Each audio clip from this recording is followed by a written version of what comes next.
कीर्ति Paroha 12th biology की class में आपका बहुत स्वागत करती हूँ। बच्चों, जैसा कि हम पढ़ रहे थे अभी लिंग गुण सूत्रों के बारे में, तो आज हम पढ़ेंगे लिंग सहलग्नता और उसके अंतर्गत वर्णांधता के बारे में, जो कि एग्जाम की दृष्टि से बहुत महत्वपूर्ण टॉपिक है। तो सबसे पहले हम समझेंगे कि लिंग सहलग्नता क्या है और उसके अंतर्गत आने वाली वर्णांधता किस प्रकार की है। यहाँ ध्यान देंगे बच्चों।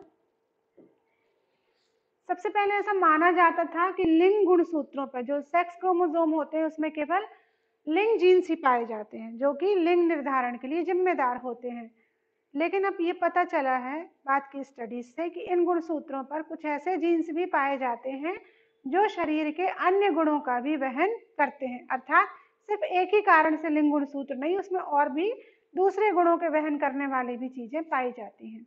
तो हम इसको किस हिसाब से डिफाइन कर सकते हैं बच्चों, ध्यान देना। वे गुण जिनके जीन्स लिंग गुणसूत्रों पर पाए जाते हैं लिंग सहलग्न गुणसूत्र कहलाते हैं। ये गुण लिंग के साथ ही एक पीढ़ी से दूसरी पीढ़ी में ले जाए जाते हैं। अब नेक्स्ट क्या आ गया?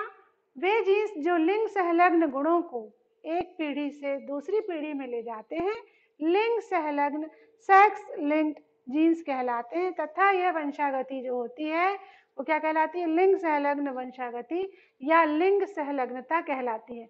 ये बच्चों, ये डेफिनेशन आपको 2 से लेके 4 मार्क्स तक में आ सकती है। आपको ये डेफिनेशन बहुत अच्छे से याद करना, बिल्कुल सिंपल है कि वे गुण जो जीन्स के लिए गुणसूत्रों पर जिनके जीन्स लिंग गुणसूत्रों पर पाए जाते हैं, लिंग गुणसूत्रों पर पाए जाने वाले गुण लिंग सहलग्न गुण कहलाएंगे।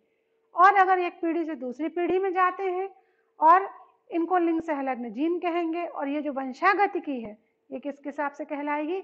लिंग सहलग्न वंशागति, यानी लिंग के साथ साथ चलने वाली वंशागति। वास्तव में अगर हम देखें कि एक्स गुणसूत्र, हमको मालूम है कि लिंग गुणसूत्र एक्स वाई से डिनोट करते हैं, क्योंकि जो होता है उसमें क्या होता है? ऑटोसोमल या कायिक गुणसूत्र होते हैं और साथ में लिंग गुणसूत्र होते हैं। लिंग गुणसूत्र को हम एक्स और वाई से डिनोट करते हैं। तो जो एक्स गुणसूत्र है उस पर जो जीन्स होता है वही सही रूप में लिंग सहलग्न जीन कहे जा सकते हैं, क्योंकि इनका प्रभाव नर तथा मादा दोनों पर पड़ता है। वाई गुणसूत्र पर स्थित जीन्स को हॉलैंडिक, जिसका अर्थ होता है हॉलैंडिक जीन्स कहते हैं, क्योंकि ये केवल नर संतानों को प्रभावित करते हैं। अब एक क्वेश्चन ये पूछा जा सकता है कि लिंग सहलग्नता की सर्वप्रथम विस्तृत व्याख्या जो थी वो मॉर्गन ने 1910 में की थी। 1910 में मॉर्गन ने इसकी सही व्याख्या की थी। ये 1 मार्क्स के क्वेश्चन में आ सकता है बच्चों। मनुष्यों के लिंग सहलग्न गुणसूत्र, वैसे तो मनुष्यों में क्या कई लिंग सहलग्न गुण होते हैं, जैसे रक्त वर्णांधता, हीमोफीलिया, मायोपिया, गंजापन, हाइपरट्राइकोसिस यानी बाल में बालों का उगना। इसके अतिरिक्त जो जीन है वो वाई गुणसूत्र पे पाए जाते हैं। यह गुण किस में जाएगा? वाई गुणसूत्र के कारण पिता से पुत्र में जाता है।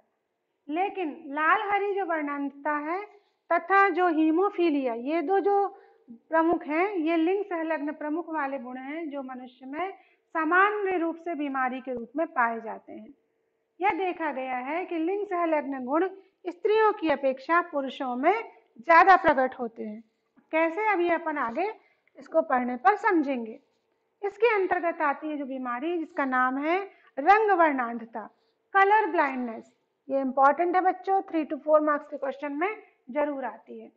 यह गुण मनुष्यों में एक बीमारी के रूप में पाया जाता है। इस गुण से ग्रसित व्यक्ति मिलते जुलते रंगों में भेद नहीं कर पाता। वैसे तो कई प्रकार की रंग वर्णांधता पाई जाती है, जिसमें से लाल हरी, रेड ग्रीन रंग वर्णांधता जो है वो बिल्कुल प्रमुख है। लाल रंग की वर्णांधता को कहते हैं प्रोटेनोपिया और यह लाल वर्णांधता, तथा हरी रंग की वर्णांधता को ड्यूटेरानोपिया कहते हैं या हरी वर्णांधता कहते हैं। इन दोनों को कैसे हम एसेस करते हैं? कलर विजन चार्ट के द्वारा पता कर सकते हैं, जो कि इतना डिटेल में आपको यहाँ नहीं है। अब देखो, रंग वर्णांधता को जो जीन है वो अप्रभावी रूप से किसमें पाया जाता है? एक्स गुणसूत्र पे पाया जाता है। इसका प्रभावी जीन दूसरे एक्स गुणसूत्र पे पाया जाता है, जिसको हम किससे दिखा देते हैं? C फॉर कलर ब्लाइंडनेस के लिए। इसको हम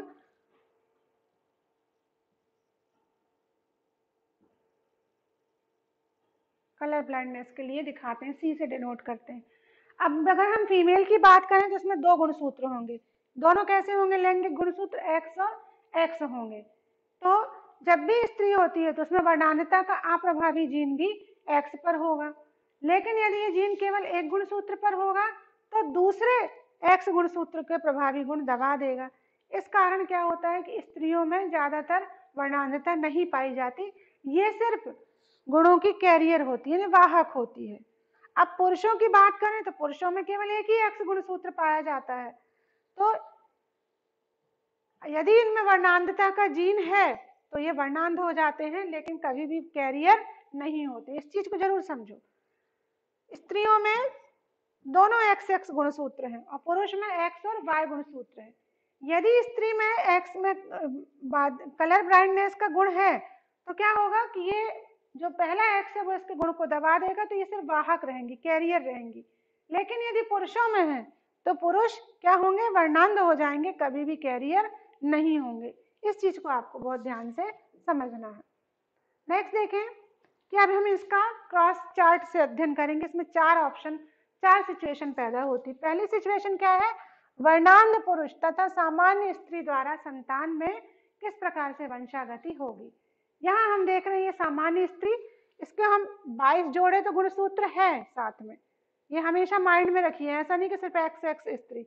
यहाँ पर 22 जोड़े गुणसूत्र ऑलरेडी कैसे हैं? दैहिक गुणसूत्र हैं। और यहाँ पर भी क्या होता है? हमेशा 22 ये अपने आप खुद सेल्फ डिनोटेड रहता है। अब यहाँ पे जो लिंग गुणसूत्र है एक्स और एक्स, और वर्णांध पुरुष का जो एक्स होगा उसमें क्या होगा? सी से डिनोट किया है, एक्स सी, और यहाँ वाई। अब जब इसका क्रॉस होगा तो इस एक्स को अगर इनके गैमीट बने एक्स और एक्स, यहाँ का सी और इसका वाई गैमीट बना, जब एक्स गुणसूत्र सी से मिलता है, एक्स सी से मिलता है, तो यहाँ पर जो लड़की बनी वो कैसी बनी? वाहक बनी, क्योंकि उसमें ये है प्रभावी हो जाता है और इसके गुण को दबा देता है। अगेन स्त्री का जब एक्स गुणसूत्र है फिर से अगेन किससे होता है? इस वर्णांध पुरुष के एक्स सी से जुड़ता है, तो भी ये लड़कियां हैं 50% वो कैसी बन गई? वाहक बन गई। अब यहाँ हमें ध्यान देना है सिचुएशन कहाँ चेंज हो रही है। यहाँ पर अगर हम देखें तो फीमेल का एक्स गुणसूत्र पुरुष के वाई गुणसूत्र से मैच कर रहा, तो क्या बन गया? एक्स वाई, यानी सामान्य लड़का। अगेन फिर से इसका एक्स गुणसूत्र किससे मैच कर रहा है? वाई से, तो क्या बन रहा है? एक्स वाई, यानी सामान्य लड़का। इस स्थिति में लड़के कैसे होंगे? सामान्य, और लड़कियां कैसी होंगी? वाहक होंगी। इस चीज को हमको ध्यान रखना है। नेक्स्ट देखें बच्चों, दूसरी सिचुएशन क्या पैदा होती है कि जब पुरुष कैसा हो? सामान्य हो। अब ये वाहक स्त्री जो थी वो किससे शादी की? उसने सामान्य पुरुष से की। तो सामान्य पुरुष हो और स्त्री कैसी हो? वाहक हो, तब क्या स्थिति पैदा होगी? तब हम यहाँ पर देखें, अगेन इसको फिर से हम देखते हैं उसी प्रकार से जैसे फर्स्ट सिचुएशन में हमने किया। इसको हम एक्स यहाँ दिखा दें ताकि आप कंफ्यूज ना हो, और यहाँ वाई। अब यहाँ वाहक स्त्री है, अर्थात इसका एक्स गुणसूत्र पहला वाला गैमेट ठीक है, दूसरे वाले में रंग वर्णांधता का एक्स सी कैरियर लगा हुआ है, और यहाँ पर पुरुष के एक्स और वाई गुणसूत्र। पहला वाला गैमीट दूसरे वाले एक्स इससे करेगा तो एक्स और एक्स तो कैसी लड़की बनेगी? सामान्य, क्योंकि यहाँ पर ये एक्स में जो कैरियर वाला है वो दूसरे में जा रहा है, तो ये सामान्य बनेगी। अगेन दूसरा देखें तो चूंकि इसमें जो इसको माता से मिला है उसमें क्या है? इसका कैरियर है, और इस पिता के एक्स से मिलती है, तो ये लड़की फिर से अगेन कैसी हो जाएगी? वाहक हो जाएगी, कैरियर हो जाएगी। अब यहाँ फिर से ध्यान दीजिए, इसका प्रभावी वाला जो गुणसूत्र है इसके वाई से मैच होगा तो क्या बना लेगा? एक्स सी और वाई, अर्थात यहाँ पर वर्णांधता वाला, कलर वर्णांधता वाला जो लक्षण है वो मौजूद है, तो पुत्र कैसा होगा? वर्णांध होगा। अब अगर मान लो ये वाला एक्स फिर से अगेन इससे रिज्वाइन होता है तो एक्स वाई बनाता है, तो यहाँ पुत्र कैसा होगा? सामान्य होगा।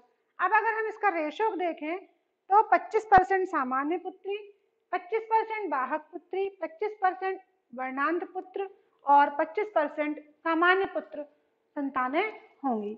इस प्रकार से ये हो गया